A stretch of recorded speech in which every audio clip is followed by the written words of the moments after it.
Hey, welcome to Life in the Leadership Lane. I'm your host, Bruce Waller, where I get to talk to leaders that are making a difference in the workplace and in our communities. What did they do to get started? And what are they doing to stay there? And oh my goodness, here we are, still in Q1 of 2025, but it is moving fast. And today I'm bringing you two, not one, but two special guests on the show today. As today I'm getting to talk with Christine Aboud. She's the CEO, Chief Executive Officer for SMLA, which stands for St. Michael's Learning Academy, and Stacy Bayton.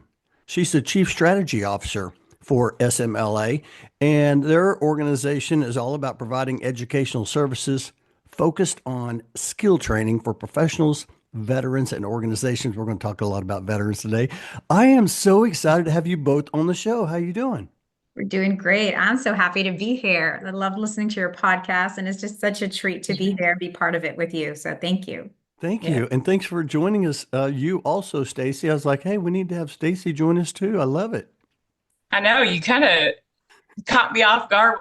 I was like, oh, he wants me on too. But thank you so much, Bruce. And we're just so happy to be on and speak with your listeners and talk about how we can all do a better job, not just for veterans, but for all Americans as we look to upskill the workforce and get people into jobs. This is going to be a lot of fun. I always like to reflect on how I met my guests. Some of my guests I have not met, but I like to talk about like when did they come into my vision, my path. And for you, Christine, Mary Dale, who is a former guest, she lives in Michigan, great, great, great people leader. Episode 125, if you want to check her out. She introduced us, and I'm so excited. How'd you connect with Mary? Actually, it's a really great story. Mary has a background in her family of veterans, and she works for a company that's extremely military friendly and military ready. The CEO of the company she currently works for at C5MI is former service, and knowing that the skills of the service members that we're training on right now, she saw a huge need and a pipeline that can really benefit her organization and wanted that value. And so we had a chance to meet through Don, her CEO, at an SAP conference. And she said, oh, you know who would be so great for you to meet? And he's in Texas just like you. You've got to meet Bruce. And so here we are, full circle. And we're still currently working with C5MI and Mary on a DOL apprenticeship for helping more service members within the SAP ecosystem, transition into successful careers within the SAP space. It's been awesome. I love that. The value of connections. Oh my goodness, I love it. Hey, Absolutely. well, let me ask you this. For those who are listening right now and they haven't heard of SMLA, talk a little bit about SMLA and how you serve your customers. Well, it really started off as me kind of fumbling into working with the family business. My husband and his mom started the eighth oldest school in Houston. And very quickly, I found myself really gravitating towards wanting to help individuals find out where their skills, their passion, and their purpose is, and using the superpower of education to do so. I think that it just came really natural to me coming from where I was born, studying at the University of Houston, and then being part of residential life and housing. I guess leadership kind of found me, being the firstborn myself and helping those international students that were transitioning into college life. I was an RA, a hall director.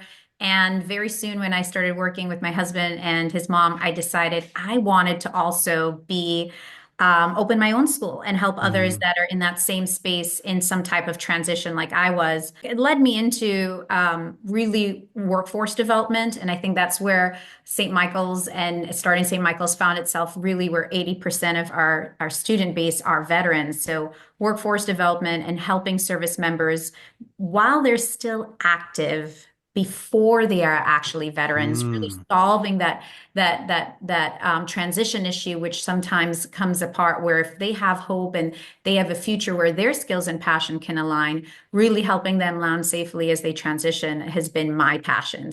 We don't just only serve veterans, like you said earlier. We are a Tech Voc School in Houston, Texas. We try to stay the skills and the certifications we train really with purpose because they're all high growth, high demand. brand. They lead to real careers, not jobs. Mm. They're very great in terms of being portable. You can go anywhere in the world with our project management, our SAP, our Lean Six Sigma, our cyber. And they really are skills that help augment and give credibility to military training. So very proud of what we've started, what we've created, and where we're going. So thank you for that question. You're welcome. And I definitely want to get more into this. And I'm gonna pivot over here to Stacy for a second. But I love what you said. Leadership found me. You weren't like pursuing that, but It because you were wasn't. serving. Yes. You found this lane where Yes. you could really help and lead Yeah. people, and I love all of that. And we're going to get into what really struck me when I first talked to you is about when veterans are in transition, you get to them before they start the transition. Stacy, tell me your story. Like, where did you get grow up, and how did you get involved in SMLA? So, and I will always say Christine and Aboud was the first person I met when I moved to Houston. I really believe that. But for me, my journey was vastly different. I grew up in a military family. Mm, My dad was a reservist who also owned a business. So I kind of grew up in both worlds. I grew up in a business world, but also in the military as well. And so I would say from the age of 8, I always knew I was going in the military. I told my dad two things. I'm going to law school. I'm going to go be a lawyer and I'm going to go into the military like you. And I started down that path. I went to Penn State. I was a reservist. I flipped active duty into the Marine Corps. Completely different story, very strange story, but it was my home. You know, the Marines were my home, and so mm, I went active duty in the Marine Corps, and I spent 4 years in there.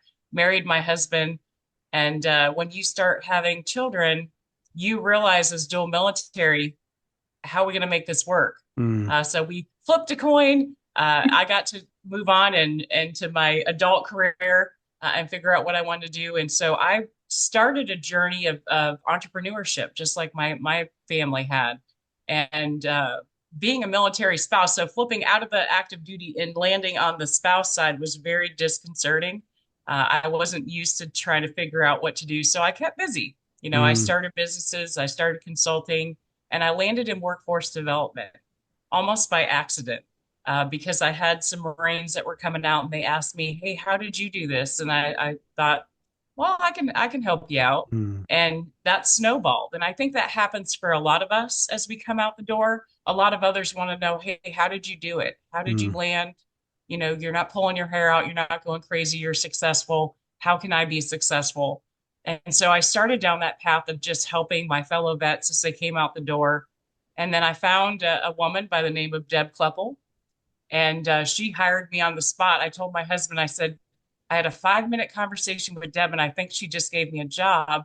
But it was more than a job because it was an opportunity over the last 18 years to get in on workforce development at the ground level Mm, for military veterans and spouses and figure out what are really the problem points. What are the pain points? Why are we having the same problems today that we had 18 years ago? mm, And how do we really help to move around them? And then as my husband got out of the active duty military and retired, I landed here in Houston and ran smack dab into Christina Boot and became best friends. And I think Christine, you told me then you're gonna work with me someday. I'm gonna make this Yeah. happen. So we've been getting into trouble here in Houston, I would say, for the last 12 years, you know, scooping it up for veterans and trying to mm. do all we can. SMLA is a great organization, and you just can't help but want to work with this team Yeah. because a lot of them are veterans, but these guys, it's like being on a football field with them, right? You're Mm. just in, day out, training ourselves and trying to make things better, you know, and doing all we can for one another. And because of that, we do more for the community that we serve. Well, Christine earlier mentioned she talked about purpose, and it's all about finding a career and not a job. You said something that really triggered something I always talk about: the power of the three question rule. And the Mhm. three question rule, I read this in a book many years ago, and I wish I could remember the book. But it basically says when someone asks you a question, you should like log these questions. And when someone asks you the same question three times or more, you need to turn that into a product or a service or policy change or turn it into something. And people were asking Yeah. you, how did you do that? And you have like just continued like, oh, you know what? More people need to know, and I'm going to go in and try to serve in this area. I absolutely love that. Christine, I want to ask you this. As you're moving forward and you're trying to really grow the organization, help more. Was there like this moment where you were like, I really found my lane, I found my calling, I found my purpose? Or were there moments, I don't know, do you have a story around that?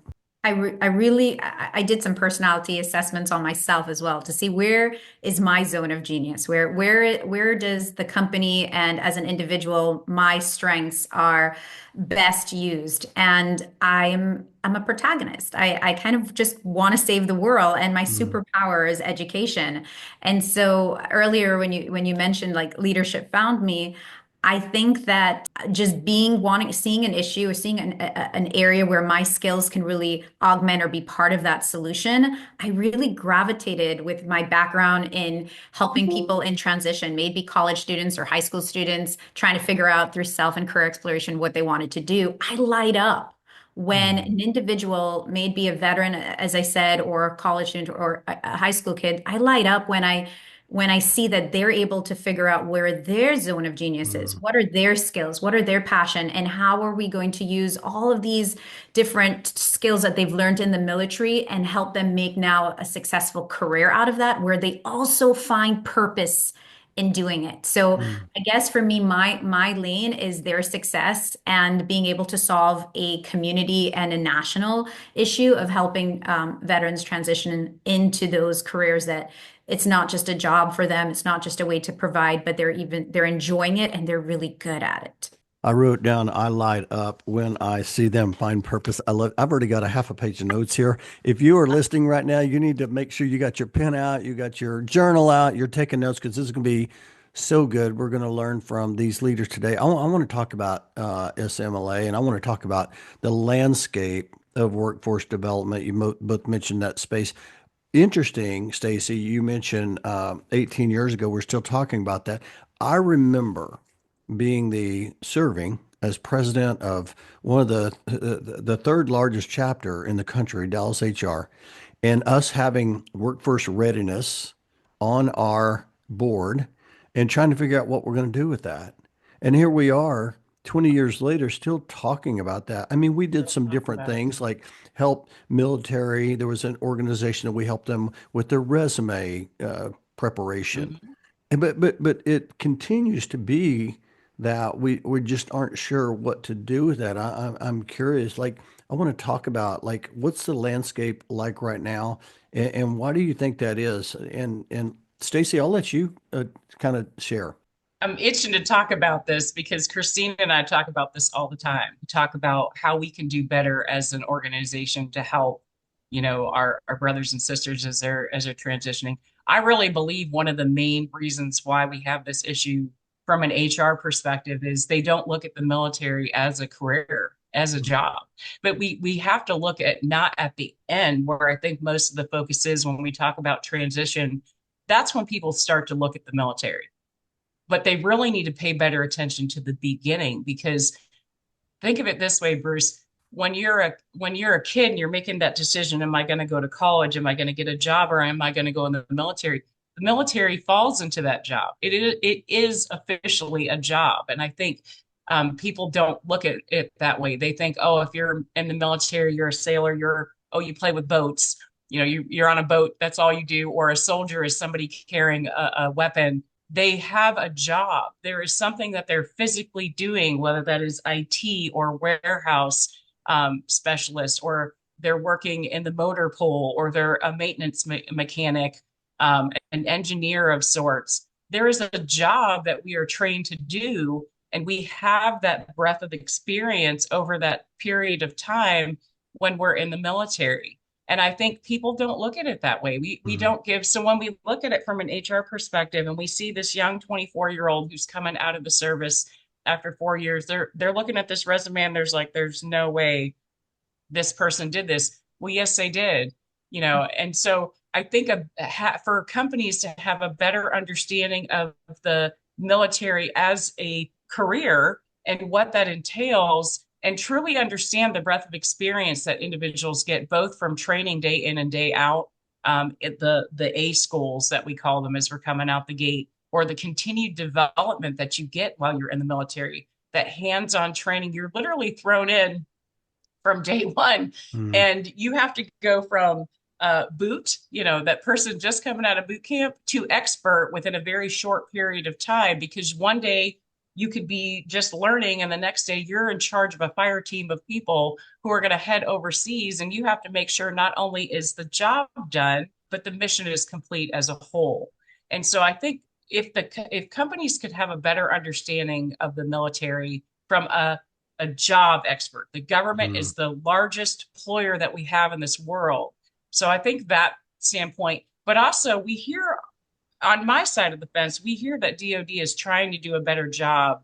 A school is that first level of training for the military. So that's where we receive our first line of training, for our job portion.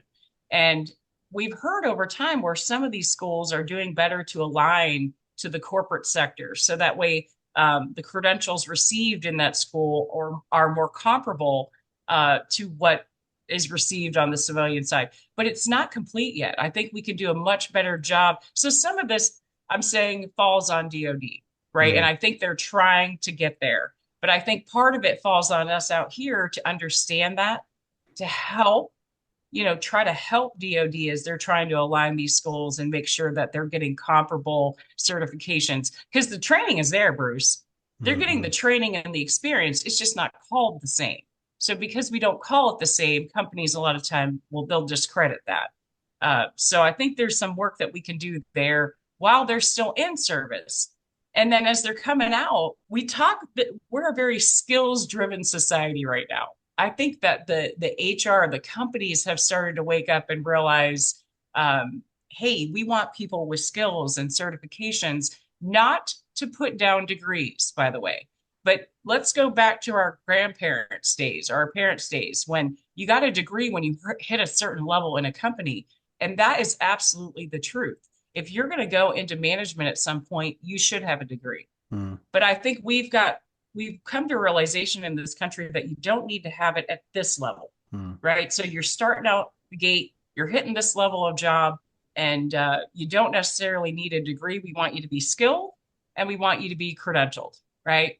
But I don't think some of this is really caught up inside of companies, because we hear leaders within the community talk about it, and yet you still look at these recs, these hiring recs, and it still has a qualifier for a degree, or somebody within HR still wants to see a degree. So a lot of times military, they have a struggle with that on the enlisted side. You got about 60, and I'm way off in this, but I'm gonna say 60 to 65% of enlisted get degrees, right, before they Mm. come out the door. So you got that percentage of us that do that, but you got a percentage that are working on it or have not yet gone. And Mm. so if you don't have that completed, and we see that a lot, Christine, with our students, they've started school, but they haven't finished. Um, that's a discredit to them. Why? They're highly skilled, they're highly trained, they're Mhm. highly qualified, but because we don't have a piece of paper that you don't even require, you're not going to look at them as comparable. You're going to look at somebody else who has a degree and no experience and no skill. Mm. So I think we got to flip flop, and I think that the country's trying to get to this corner, not just for military, by the way, but because we have unfilled jobs and we've got a trained workforce going on throughout the United States. And these people, whether they're civilian or military or veterans, can't get these jobs because of these qualifiers. So I think it's all coming to a head. Yeah. I'm sitting back watching, doing all I can, but I'm really hoping we're getting there. Yeah, I love everything you said. Christine, what would you add to that? I mean, some of the challenges you're seeing as well. I do know that you mentioned the largest group organization. Look at military as a career. When we're at relocation, they're the largest customer that moves people around the 100%. around the world. Yep. And Christine, what would you add to that? The landscape and some of the challenges you're seeing as well. Well, Stacy brought a really good perspective of what's happening internally and what DoD is doing to when service members are now joining a specific branch and the training and having them aligned. I have been part, and I can only talk about this as a patriot myself and an educator and an owner of a school, is that about 5, 6 years ago, I joined a pilot with the Department of Defense on a credentialing assistance program, or what they call COOL. And what they did, what DoD did, is they kind of went to the Department of Labor and the Department of Education, and they surveyed over 900 Fortune companies, and they said, okay, what are the skills like, and what are you looking for when hiring? And 80% of those employers says we are looking for skills and credentials and willing to make those decisions and hire on that. And only 20% were looking on actual degrees. And so the Army repurposed their professional dollars, or what they call tuition assistance dollars, and they turned that into something called credentialing assistance, where instead of service members coming out, as Stacy said, after 4 years with some credits of mismatch, general core, now they're coming out with a more streamlined actual credential in that augments their military occupation specialty, or MOS, or something that they're passionate about pursuing a career that might be different than that MOS, and gives them that platform so that they're doing a better job with saying, okay, as you leave the military, you're not leaving with this, oh my gosh, what am I going to do right now? You actually have something in your hand that can give credibility to what you did in the military or what you want to do, but it also builds a stronger service member and helps meet mission in general and saving taxpayer dollars. So this was about 6, 7 years ago, and then it's been now 5 years that we've been working with credentialing assistants, and seeing that even service members are more looking at what certifications really augment their skills, their passion, and their purpose, like I talked about. So I really love that DoD took that stance of doing the research, interviewing companies, looking at government agencies, and then saying, how can we make that change to be a little bit better? Are we there yet? No, but we're getting there. Yeah, that's so good. I wrote down, did you the word cool? I was going to add real quick. I think the struggle on that, though, Christine, is that a lot of service members don't know what cool is, That's and true. Mm. and So that surprises me. Yeah, I was talking to some soldiers last week, and I was like, "You got to go into cool, go over here," and they're like, "What's cool?" And I Mm. about fell out of my chair. I was like, "How do you not know about this? It's a benefit to you." And so I think that's a whole other issue. But I think, again, it's something that is becoming more widely used now, but I still think it's underused for a lot of service members. I love the credentialing. You're seeing even from the national organization SHRM, how they at one time were just certifying, HR in being a practitioner, whether you're, for your Mhm. senior level or your general or senior. But I noticed today there are credentials for talent acquisition. There's several different credentials, and so they're seeing that as well. What are some of the, I don't know, what are some of the skill gaps that you like are like focused on, or maybe Cool is focused on? Because I'm just wondering, because as we continue to move into, the future, into IT and AI and all of these different things, I'm curious, are there some common threads as far as some of the skills that you're focused on? I will say the 5 most requested credentials within Army Cool are project management, number one. And what do Yep. you know? I think every great leader is a project manager. So it's good to know that project management and the body of knowledge kind of stemmed majority of that from the training within the military.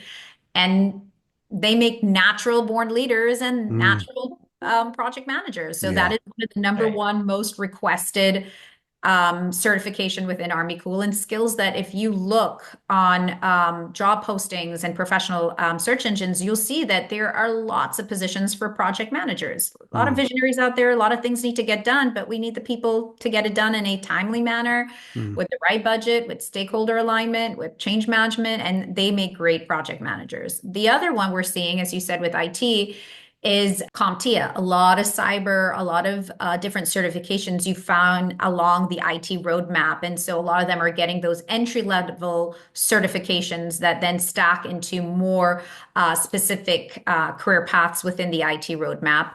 And then you have your Lean Six Sigma. And then the fifth one, which I thought was pretty cool, was personal trainer.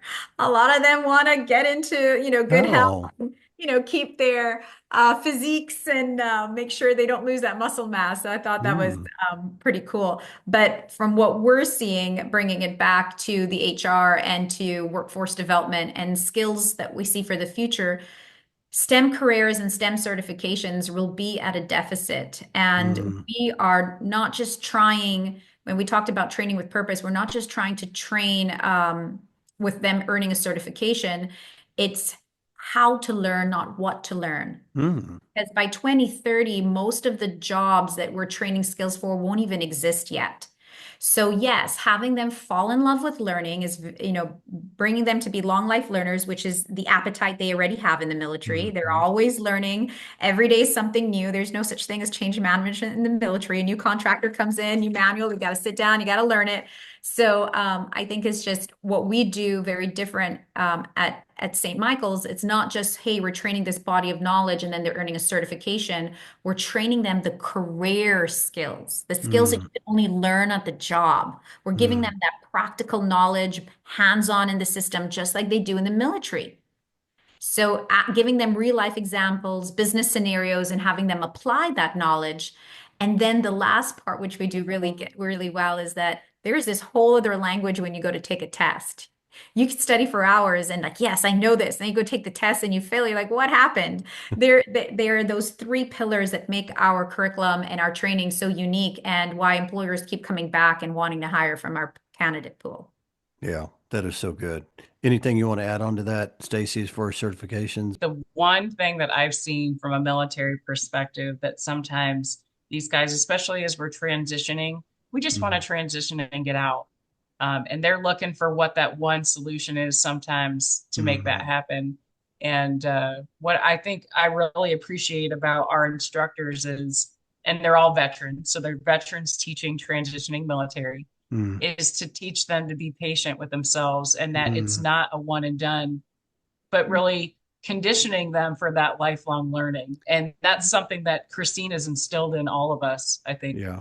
I'm wondering, we're talking about skills gaps, and of course, yes, I agree with that, especially with STEM. But a lot of time, I think I heard somewhere, don't quote me on this statistic, I know this is recorded, but I heard that like there's 70% of jobs aren't even posted. Do you talk about the power of connection and some of those, I guess we can call them Yeah. soft skills, but some of the important skills like Yes. networking and and continuous growth. Any thoughts around that? That is Yeah. another part that we bring into our curriculum. Every Friday, we have VIP members or guests that are actually past students that are in a position where they're sharing their transition story and how they've successfully landed in a job and what they did to help them have that success. Mm, And that gives them a chance to network with an alumni and join on LinkedIn. We do LinkedIn workshops. We mm, also have mock interviews where we work with different veteran affinity or employer networks, and Mhm. they come in and they donate their time to help them with that first interview, and how important it is if kind of talking, because sometimes it's their first very interview that they've ever had. Yeah. They're military oh, with their entire career. And so that has really helped them with networking because they bond with that mentor or that mm, person who's mock interviewing them, and a career coach relationship mentee starts to develop from that. But the other thing we do, which I just give praises to SAP, their ecosystem, is being that we are the representing the SAP Veterans to Work program for the nation. They've allowed us to go to, just like SHRM has user groups, SAP has a user group called ASA, America SAP Users Group. And every quarter, there is one in Texas, either at the Houston chapter or the Central Texas or Dallas. And they've allowed our service members to come in and mm, network with Yeah. other professionals within the SAP space. And it doesn't stop there. If they're an alumni as well, they get a chance to go back and network. mm, And we're telling them, it's like, yes, we will do job assistance with resume writing and tailoring your resume, demilitarizing that resume. We will bring those mock interviewers, we'll help them with what value they bring, not just from the military, but what they've learned with hands-on experience in the class with SAP, project management, cyber. But we also tell them that you need to network, and we mm, bring them that network and kind of give them that appetite to dress up in a suit and not in their uniform. So they're Mm. thinking and they're talking with business acumen. And I think that has been a real success over the years Yeah. of us doing our programs that have really helped them. I love that because I think people want to help our veterans. I think they want to help them get connected. Most people have a connection. I mean, I have my grandfather, he died while serving in World War II in the Navy. My father-in-law was in the Marines. I have a nephew that's in the National Guard, and I have another nephew that served in the Marine. Like we all have these connections. Those And when someone connections. connects with it, we want to help them. A lot of times we just don't know how to help. What does success look like? I mean, we're always talking about like defining success, measuring success. What does success look like in your eyes from your organization, Christine? I know what this answer sounds so simple, but it is so true. For me, success is a well dynamic oiled team. Why? Teamwork is still one of the most sought after things for any leader. If your team is working to where they are in their zones of genius, where they're working with their highest and best, I think because you see companies that have the best technology and the best product or service, but there's still so much turnover or they're not able to reach their potential. It's because I think teamwork is so rare. So for Mm. me as a leader and a Mhm. CEO, I spend a lot of time reading. Like right now, the book that I'm reading is called Joy at Work by I Dennis. love that. And it's Okay. like, how do you bring fun back into work and these values that really resonate with individuals? And so that steams into their work culture.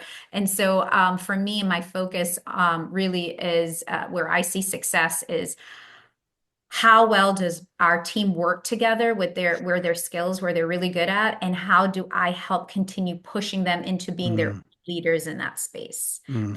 Then I've done my job, right? And then if something, God forbid, happens to me, it's all going to be humming without me being there. I love that, and that's what our veterans do. They get into the workforce and they bring that leadership and these teams together. What about you, Stacy? I wrote the book Drive with Purpose, and chapter one is defining success. I think that's so important. You're chief strategy officer. What does success look like to you from your seat? So I think along with Christine, from an operational perspective, it's always about is everything, all the bolts are turning, right? The wrenches are turning, everybody's doing their job and we're doing it well together.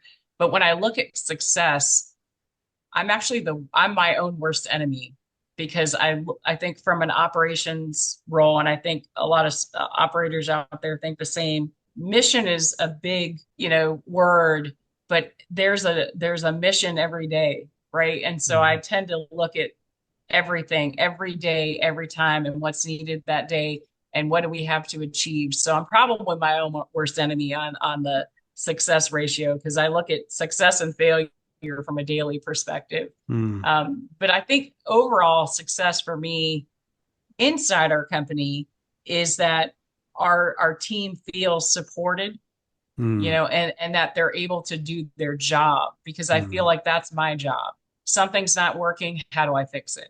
What do we have to do? Because when we are successful as an organization, we're more successful for the people that we're helping.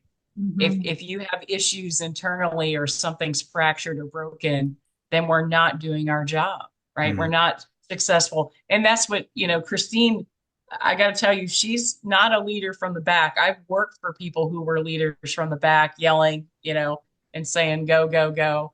She's a leader from the front, and I Mm. am also a leader from the front. So it's been such a joy to work Yeah, with her because a lot of us don't feel we work for her, even though we do. yeah, She's the boss. We work with her, and that is a daily climb. We have a hill every day we got to climb, and we know we're not alone. yeah. And I that resonates with me, not just in my career side, but as a service member, because I think that's a lot of times in the military, we look at things the same way. We have a daily mission or something we have to achieve, and we're driving to success. So when I look at success as far as our mission, to me, it's that service members don't have issues anymore. Service members are coming out the door and they're landing into jobs successfully. And we've fixed all that muckiness in the middle that's Yeah. prohibiting that from happening. And on the flip side, we're putting people to work in corporate America because we have companies struggling, and they're having to cut their workload, or they're overwhelming their team to make in their own missions because they aren't staffed up properly because they have empty roles. So it just seems like we've got people over here that are skilled and Yeah. trained and companies over here that need them. So success is that we fix all of this so it's better not just for the transitioning military, but for the military in general. And it's better for our companies, which essentially then helps America, right? And I think Yeah. that's what we all want, right? We want Yeah. it to come back home and be good for everybody. Let me ask you this, Christine, as we kind of wrap up our conversation. And I always like to talk about advice and tips you can share with the listeners that are out there today. This is a big audience of business leaders, people leaders, many in mobility, but they're all in the workforce. And I would just love for you to share maybe just some perspective around something that they might be able to take away with Mm. to, I don't know, maybe bring more awareness or something. What do they need to know? What's something you want them to know and take away with today? Two or three things came to me when you just said that, but I love talking from personal experience. Like there are things that would resonate with you that make sense, but from personal experience, the thing that comes to me as a CEO and as a leader is that we're going to have setbacks. Just Mm, life is full of them, and it's almost like a cycle. You're always either coming in a storm or coming out of a storm. And what I've noticed of the storms that our company has been through is that the comeback is always better than the setback. mm, And so during the storm or during the period where you can't find a solution, or passion only gets you so far, and the skills that you have, and you've built a team that kind of augments the skills that you don't have. That's I think why I've been talking so much about teamwork, is that when those setbacks do happen, if you've built a strong team and you have a good product, the comeback will be stronger. Yeah. And that you are going to have those setbacks, no matter how much you plan, no matter how much you prepare, no matter how much financial stability you have. We're still living in a world with so many different variables, mm, especially with education. There's always a policy change, especially with the veterans. And so we're always pivoting. mm. So even though we're efficient in our student cycle works, and we have all this right now, like what I was excited about for the new year and for this year was that we're starting to integrate those AI automations in our team, in our business processes, because we want to make life easier for our employees. So in turn, they have more time to spend with our students. I love that. I love all of that. How about you, Stacy? For me, and this kind of goes off of what you say, Christine, all the time. It's that there is a solution, right? I think people, the hardest thing is we know we have these struggles. We know we've got folks that we're trying to put into jobs, and I want them to kind of open up their thinking a little bit when we're talking about transitioning our folks, whether they're veterans or students or Mm. college students, and I just want to say I want to come to the table with workforce. I want to do more because we've got some great folks that we're working with in Department of Labor. We've got some great friends in the VA. We're getting stuff done, I think, in workforce with a lot of companies, but there's a lot more to do for all the companies that we are working with actively. There's more that we're not. Mhm. And I really want to kind of wave that white flag and say, come over here and have this conversation. Because I think there's a lot of great things that are happening in workforce. I think not just from our standpoint, but our partners. And I think there's a lot of solutions that are being put into place that a lot more companies could benefit from. But we got to get everybody to the table, because for as many, you call them setbacks, Christine, but there are companies out there who say they can't hire, or they're not being successful at hiring people, or they're just not hiring our students. And it makes you so frustrated. I think it can be achieved, but we've got to bring everybody to the table, and we got to be able to talk about what's not working on the company side and help them with that. Mm, If it is that you've got new HR people and they don't understand hiring veterans, into their company, there's solutions for that. If it's that you hired a veteran and you weren't successful, maybe it wasn't the right one. So I guess what I would like to leave everybody with is please come back to the table. Because I think we had a lot of companies at the table 5, 10 years ago, and we don't have a lot of them around anymore. Mm. And I'd like to make that happen and bring people back because we can help you, we can help our students, and complete our mission, and that is to put people to work. So I just love invite that. everybody back. It's the mission, drive the mission. This has been so good. I've enjoyed this so much. I'm going to be putting links in the show notes so our listeners can connect to learn more. I wrote down open to conversation. And I think that's the biggest thing right now is that people need to be willing to have the conversation. They need to be open to listening and learning more about what's going on with what you're bringing, what you can bring and do bring to organizations. Because I think if people just knew that they would want to dig in even deeper. I think a lot of times we're so busy. We're just so busy and 100%. we're all looking at this one area. But if we're open to some conversations, it's going to make the playing field so much bigger. It's been so good. Oh my goodness. Okay, I want to just ask you a few fun questions before we kind of wrap up here. I always like to ask leaders what they're doing for their own development. I mean, you're talking about helping others develop, but what about you? I mean, you gotta develop yourself so you can develop others. Christine, you held up a book that has joy for work. What was that? Joy at Joy to work. work. Yeah. Yeah. What do Joy you at do? Do work. you Yeah. read books? Do you listen to podcasts? I was just curious what you do.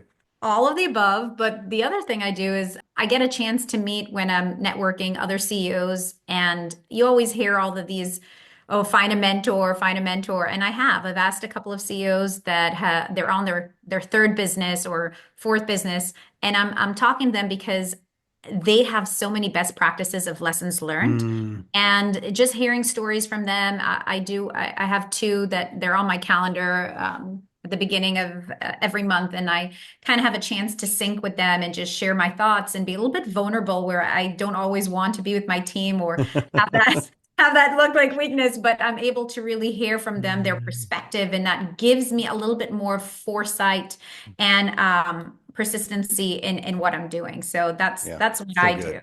So good. Yeah. How about you, Stacy? I think all of the above. I think this is something that I share with Christine is the belief ourselves in professional development. And Mm, I think that's why we're so passionate about it with our team and with the people yeah. that we serve.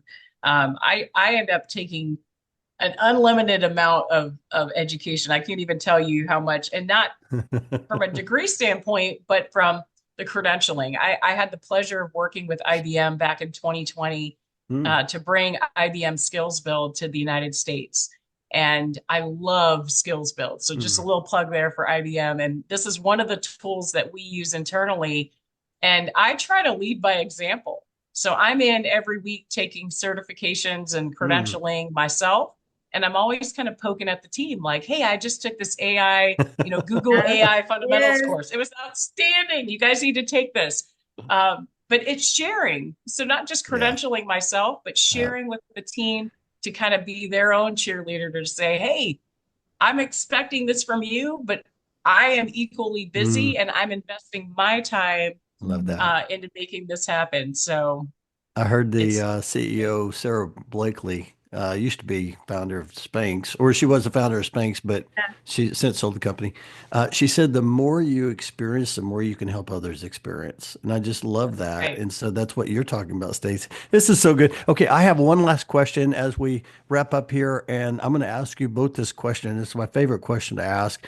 And Christine, 10 years older, is around the corner. She's knocking at your door and you're going to go answer that door. What's she going to tell you? Don't be afraid. Keep going. Mm, It mm, all ends up being right at the end. I think I have this acronym that I tell my kids all the time. FAIR stands for false evidence appearing real. hmm. And we have so much potential. Believing in ourselves. We hear that we tell our kids that there's nobody like you, your unique self. Um, just don't be afraid. If you have a gut feeling or something you're passionate about and you want to pursue it, go for it. I love that. How about you, Stacy?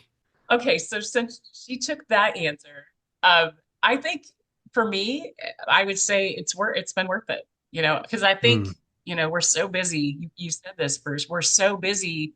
And I think as a leader, when you go out of your way to accomplish things or to help your team or to do all, it piles work on you. And sometimes that takes you away from your family.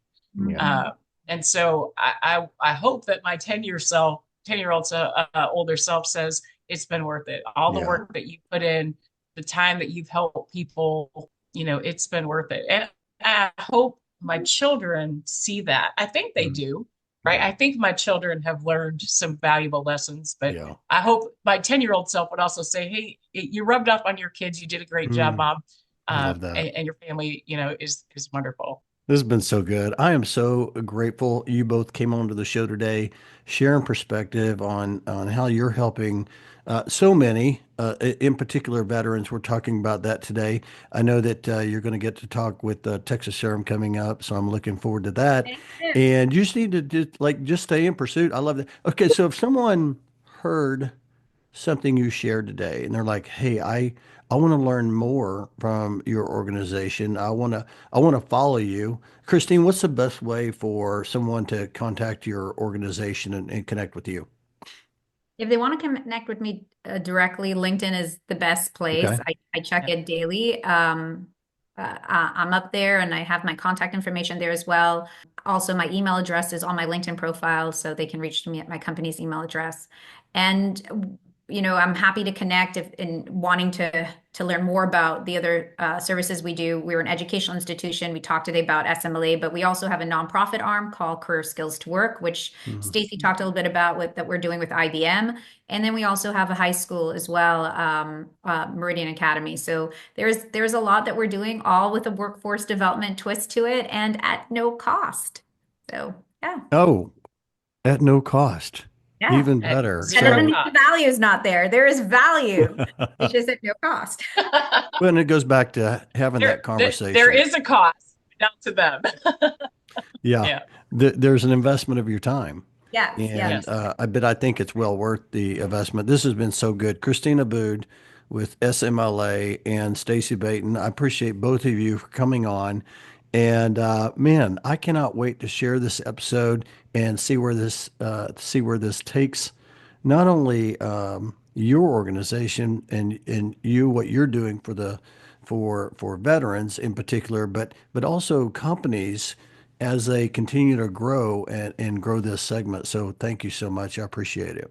Thank you so much for having us Thank and for the you, questions Bruce. you have, and that we, continue inspiring each other as leaders. So I I love love it. listening to the podcast. I Have a love it. great Y'all have a great day. I'll talk to you later. day.